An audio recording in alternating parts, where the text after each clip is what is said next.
Sent that movie to Jill and I a few weeks ago, and I've seen it several times, and it cracks me up every time. A couple who is about to have their fourth child, and people are asking them, why do you want to have 4 kids? And some very creative reasons for that. I can identify with that. I have 4 kids, and I can identify with those reasons. Soon after we had our 4th child, somebody had sent us a video clip from Jim Gaffigan, the comedian.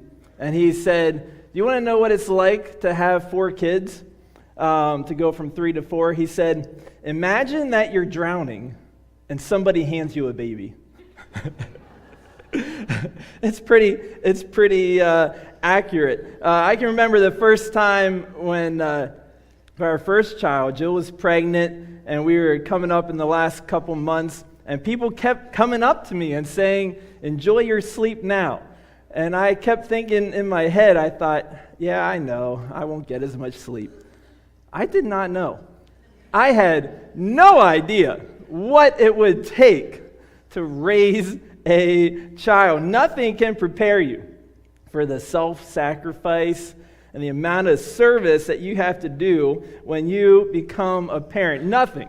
I mean, you're woken up in the middle of the night, and a child is standing there right in your face and says, can I tell you my dream? Okay. They tell you your dream? Okay. And they go back to bed. It's like, you couldn't have saved that until morning, right? The amount of times where you're picking up toys only to see them piled somewhere else. The amount of, no one can prepare you for the amount of bodily fluids you have to clean up as a parent, or chauffeuring your kids to everything that they're going to, and paying for this and that. And have you ever stopped to think about how weird it is that human babies are so helpless? I mean, we're like the top of the food chain, and our babies can't do anything, right? Rabbits, when they're born, the mom immediately leaves, and she comes back just for a few minutes a day to bring some food, and she only does that for a month, and then she's out of there. She's gone. Snakes, they hatch, and they're on their own. They're off hunting. Zebras are born, and they are walking within 15 minutes and running within an hour, and humans, we have to do everything for them. Why is it that the one being in all of creation that is made in God's image requires so much sacrifice and service? It is tough to be a parent. Have you ever thought, I bet Jesus sometimes felt like a parent with his disciples. I can imagine him a few times thinking, I feel like I'm just talking to a wall here. I was following the story in Mark, and in Mark chapter 8, Jesus for the first time says very clearly that he has come as the hero, but not to do what the disciples think he's going to do. He has come to serve and sacrifice and die, and Peter is standing there, and Peter corrects him. He says, no, Jesus, that's not right. And I can imagine Jesus saying this, because I've said this a few times as a dad, saying, you misunderstood. I was not asking for your opinion or advice on this. I was telling you what was going to happen. The very next chapter, Jesus has the same conversation with them. He's telling them the very same thing. And it says the disciples did not understand.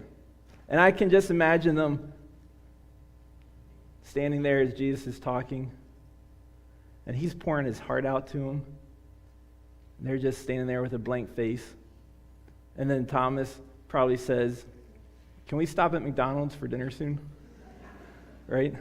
Or Andrew is like, hey, Peter's pushing me back here, and they're just oblivious to what Jesus is saying. In the very same chapter, after Jesus just says that his greatest act is going to be serving and sacrificing, the disciples are hiking along with him, and they're arguing back there. And Jesus is at the front, and he says, hey, we're going to pull this caravan over here and dress this. And he says, what are you guys arguing about? And the disciples, well, we were just,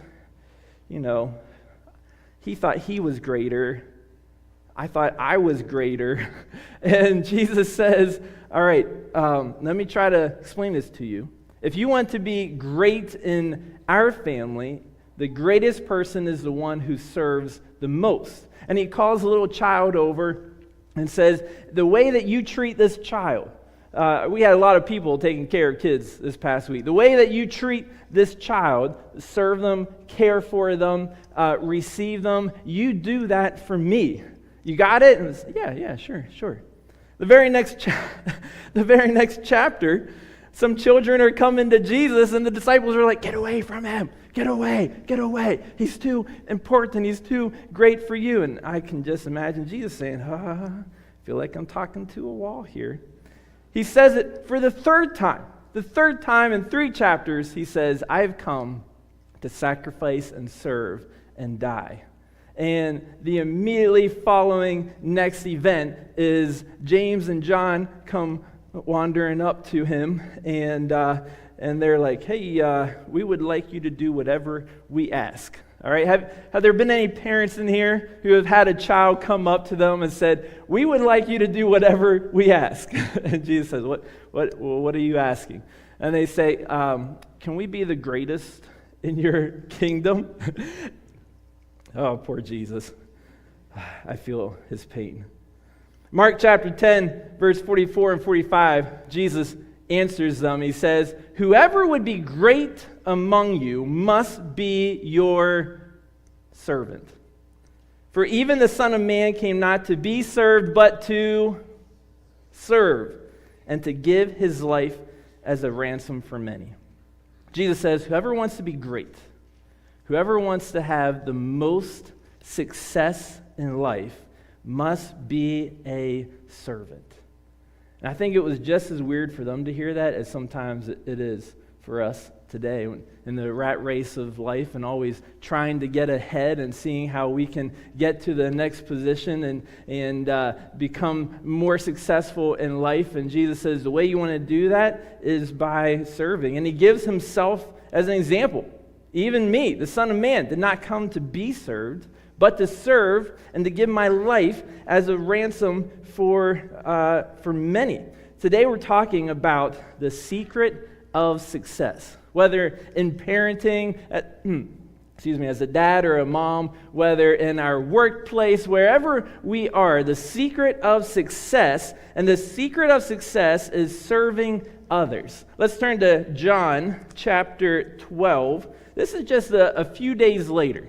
A few days later, it's the week before Jesus is going to die on a cross and fulfill what he said that his main reason was to come was to sacrifice and serve and die. And just a few days before then, in John chapter 12, they're in Jerusalem, and people are excited because they've been hearing what Jesus is doing, and they know there is something special that's about to happen. Now, among those who went up to worship at the feast were some Greeks. So these came to Philip, who was from Bethsaida in Galilee, and asked him, Sir, we wish to see Jesus. All right? I can see a Taylor Swift concert and some bouncers down front and some kids coming up, or maybe some grown-ups coming up and saying, we want to see her, right? That's what these guys are doing. They're coming up, we want to see Jesus. Can we get his autograph? Can we have a moment of his time? Can we shake his hand? I'll never wash that hand ever again. We just want to see Jesus. And Philip went and told Andrew, and Andrew and Philip went and told Jesus, and Jesus answered them, the hour has come for the Son of Man to be glorified, to take center stage, to have the whole world drawn to him. The hour has come for the Son of Man to be glorified. Truly, truly, I say to you, unless a grain of wheat falls into the earth and dies, it remains alone. But if it dies, it bears much fruit. Whoever loves his life loses it, and whoever hates his life in this world will keep it for eternal life. If anyone serves me, he must follow me, and where I am, there will my servant be also. If anyone serves me, the Father will honor him. Now is my soul troubled, and what shall I say? Father, save me from this hour, but for this very purpose I have come to this hour. Father, glorify your name. Today we are talking about the seed's secret for success. I want to show you my prized seed over here. I like to put these on because I don't want to get any of my oils from my skin or dirt on it. You guys probably didn't realize that I was a horticulturalist. It's hard to even say that word, but I do a lot better with plants than I do speaking. This is my prized seed. This is an American giant sunflower seed. A few years ago, I had Don come over to the house, and he helped turn some of our basement to a very climate-controlled room. We had the temperature perfect, and we have the humidity at just the right level. We have UV lights in to simulate the daylight at just the right times. And I've been working with sunflowers for the past several years. And as they grow, I pick the best of the best, and then I take tweezers and take the pollen from one to the other. And eventually, I have gotten to my prized American giant sunflower seed. Now, you probably have seen it's won a few accolades up here. We have, this was from the Franklin County Fair. I entered it. And then this one is from the Shippensburg Fair. It's a certificate of excellence for being the successful seed. And you probably saw me on Channel 27 this past year. We went up to the PA farm show, and it got first place at the farm show. It is a very successful seed. The government even gave us this #1 bag that I have kept in pristine condition just because I like to surround it with everything that it's earned. That's my successful seed right there. I hope you feel very honored that you get to see it today. Thank you. It's years of work. And after the service today, if you'd like to come up and get a picture, we can do that. And you have to stay at least 3 feet away, okay? I have another seed down here that I brought in today. And it has a different type of success. It's working on that pretty good. Today we're talking about the seed's secret for success. Jesus is in Jerusalem. He's surrounded by people because he's famous. Lots of people love him. He is about to have his crowning achievement, his time to shine, his big game. The scouts are coming in. And he says to them, the hour has come for the Son of Man to be glorified. Throughout the whole book of John, they're talking about this special hour, this special time. Is it time yet? Is it time yet? And he says, now is the time.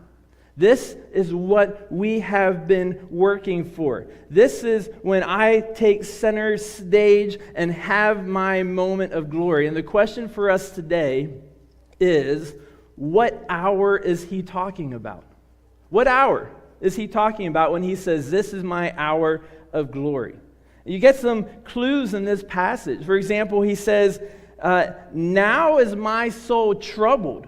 And what shall I say, Father? Save me from this hour? All right, so be thinking, what hour in Jesus' life is he talking about? He's talking about his path to the cross. That is his hour where he stands head and shoulders above everybody else, and he has his special moment of achievement.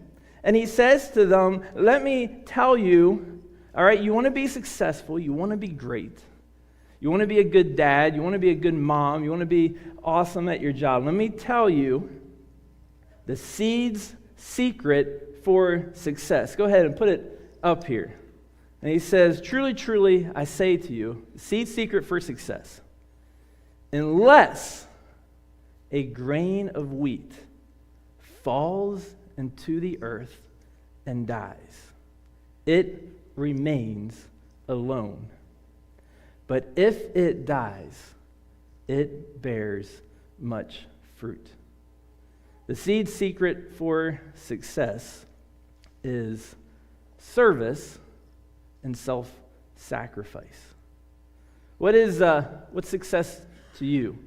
Do you find any validation in these words? Have you ever tried very hard to achieve and achieve and achieve and only get to the end and still feel empty or unfulfilled? Or have you had times where you have sacrificed and served, and at the end of that you feel, wow, I made a difference. I feel this fulfillment. I feel this success as a person. This past week, man, we had so many people serving and self-sacrificing to invest in the lives of kids and families. And one of I heard several comments like this, but one of our volunteers posted this on Facebook and said, it's the morning after wrapping up our kids' summer adventure program at church, and I'm super bummed it's over. If your church or a church around you is hosting one, I highly suggest you sign up to help. As much as you are there for the kids, they will fill your spiritual cup just as much. Sure, it's exhausting.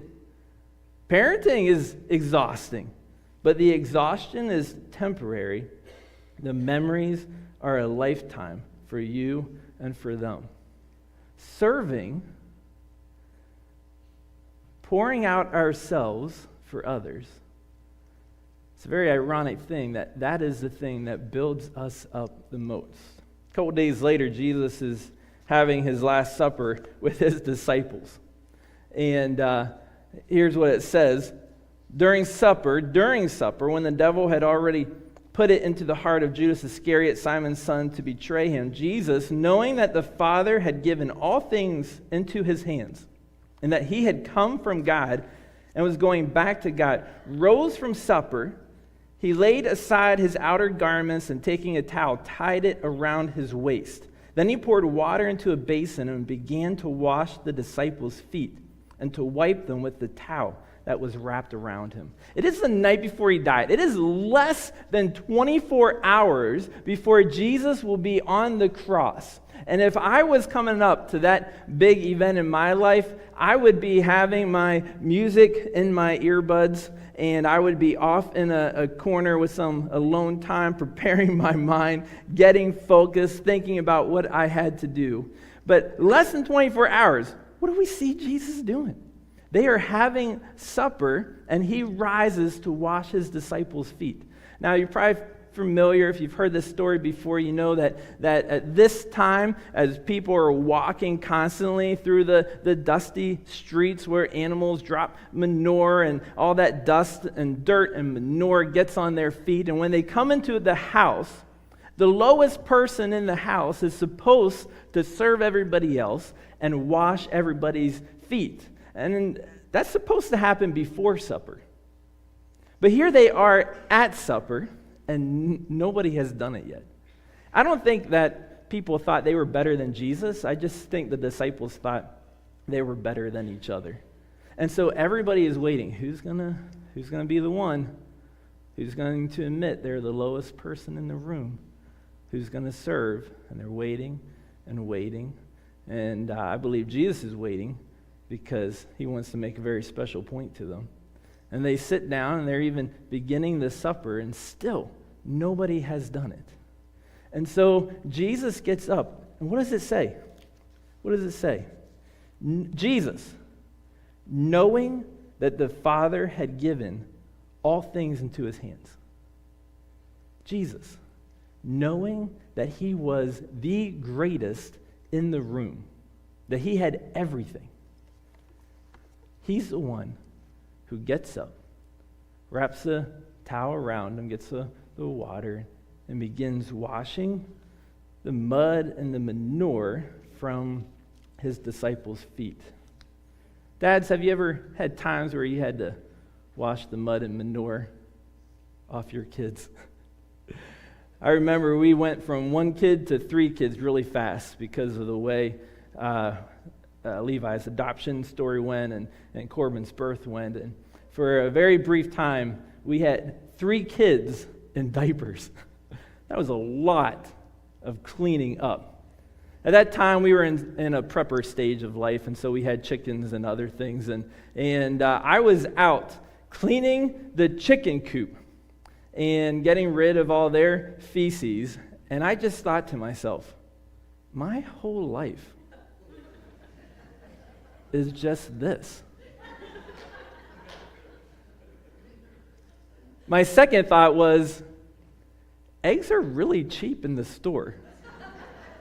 So we got rid of those chickens fast. There was another time, the kids were older, we were coming home from Wisconsin. It was Jill's turn to drive. I was in the passenger seat, and the kid behind me, we heard it. Thankfully, he caught it in his mouth.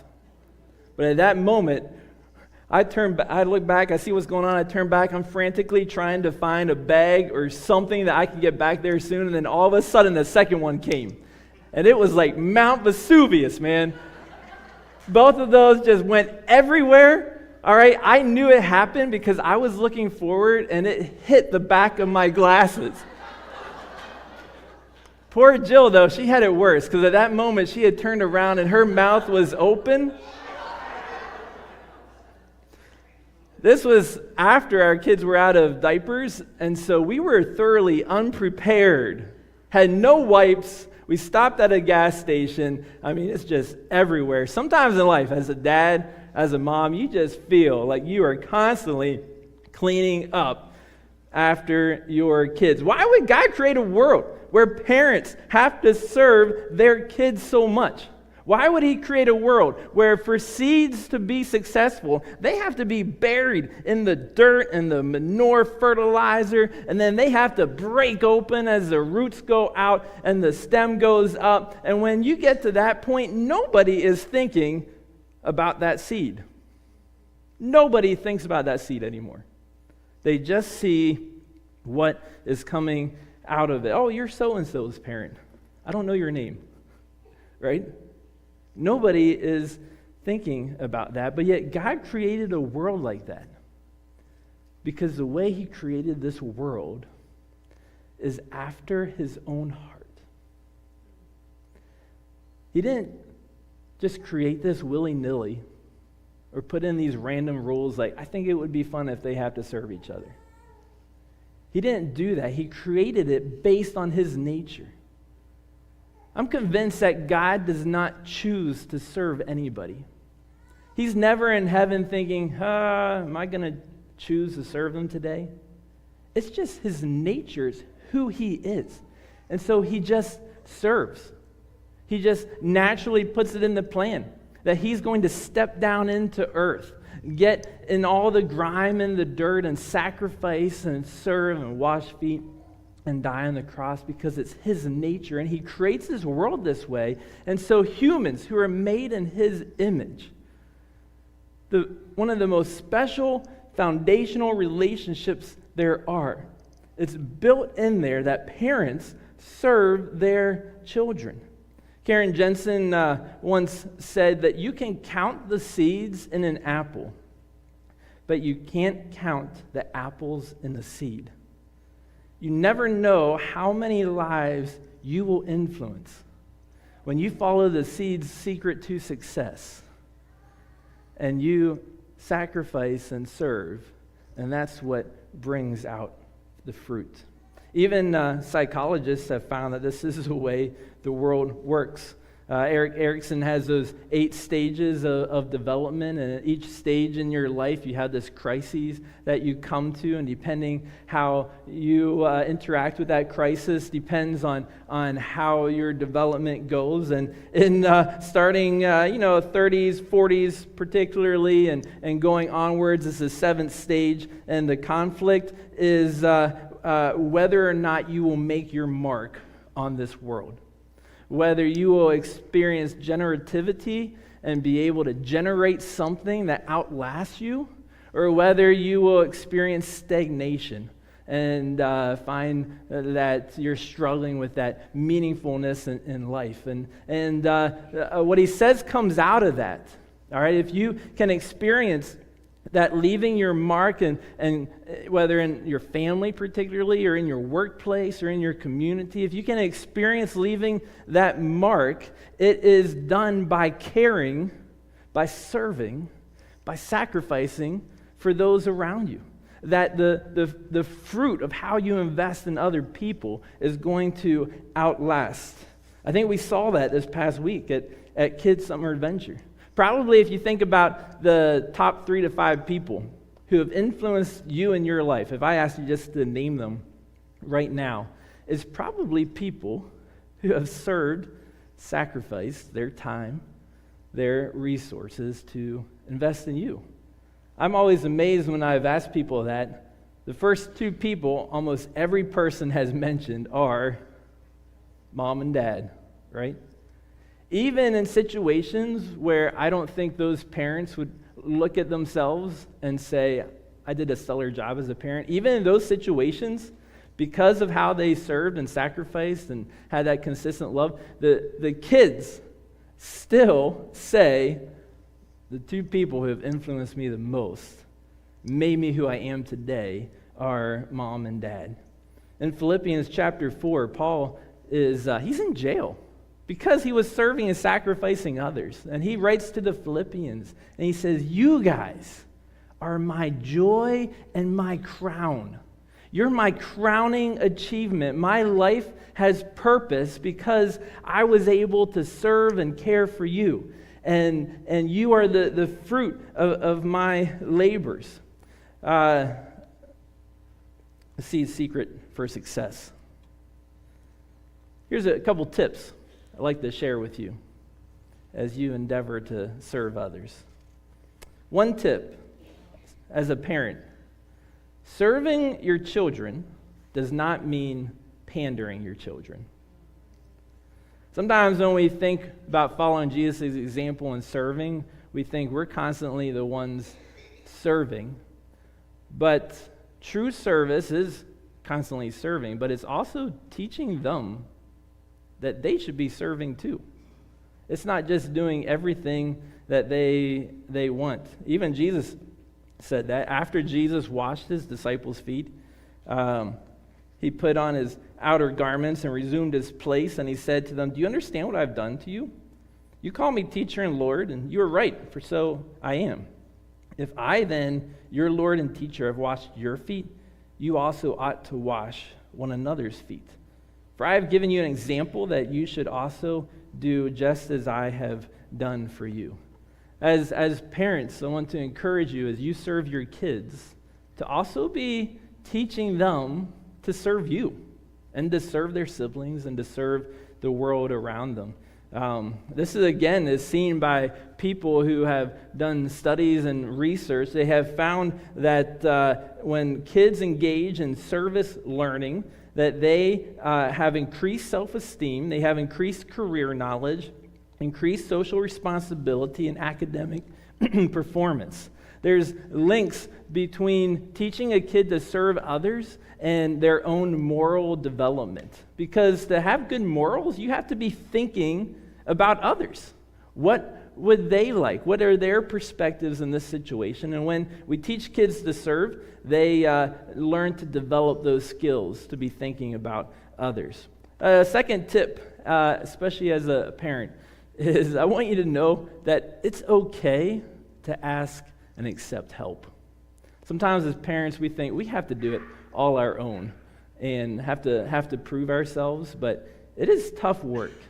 And it is okay to reach out to others and say, hey, could you please watch my kids so that I could have a little bit alone time, or we could go on a date.